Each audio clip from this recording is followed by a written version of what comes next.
enjoy eating fast food? As you seriously think about this question, are you thinking about the way that fast food can affect you in the long run?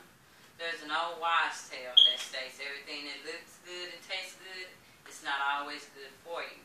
In fact, years of unhealthy eating can take a toll on your health. Unfortunately, I had to learn the hard way. For many years, I indulged in eating fast food. Not once did I think about the effect it had on my body until I was diagnosed with hypertension at the age of 28. My doctor put me on a low-grade blood pressure medication and said if I changed my eating habits with a little exercise, I would be off the medication within a couple of months. I pretty much ignored the doctor's instruction by continuing to eat fast food with no exercise and only took my medication sometimes. I thought that if I took this medication, I would become dependent on it. Now, at the age of 47, I'm taking 3 blood pressure medications, and I also monitor my blood pressure daily with my digital cup. According to Mayo Health Clinic, hypertension is a condition that forces the blood against your artery walls, and if high enough, may eventually cause health problems such as heart disease. The 3 things that I will be discussing about hypertension are signs and symptoms, risk factors, and prevention and treatment.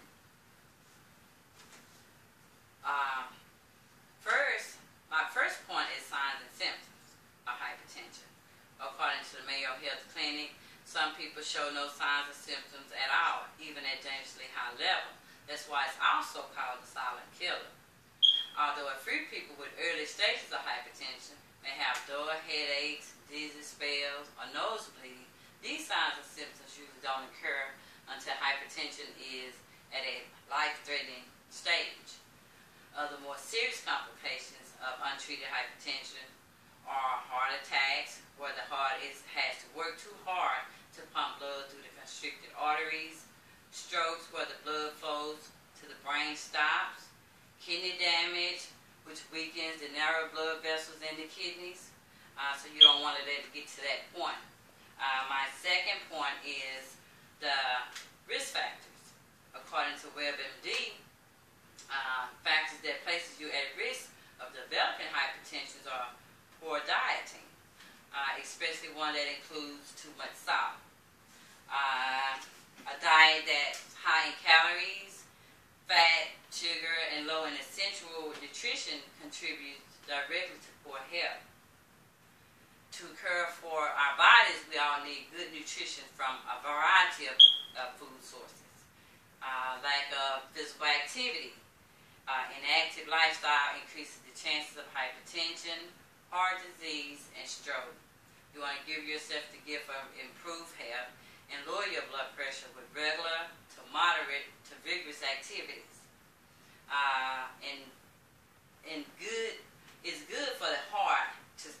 It's good for the heart as well as the circulatory system. Being overweight or obese. The more you weigh, the more blood you need to supply oxygen and nutrition to your tissues. As the volume of the blood circulates through your blood vessels increases, so does the pressure of your artery walls. Smoking and secondhand smoking. Smoking temporarily raises the blood pressure and increases your risk of damaging arteries. The use of tobacco can also be devastating to your overall health. Drinking too much alcohol. Heavy and regular drinking and use of alcohol can also increase blood pressure dramatically. It can also cause heart failure, lead to strokes, and produce irregular heartbeats. My final point is prevention and treatment.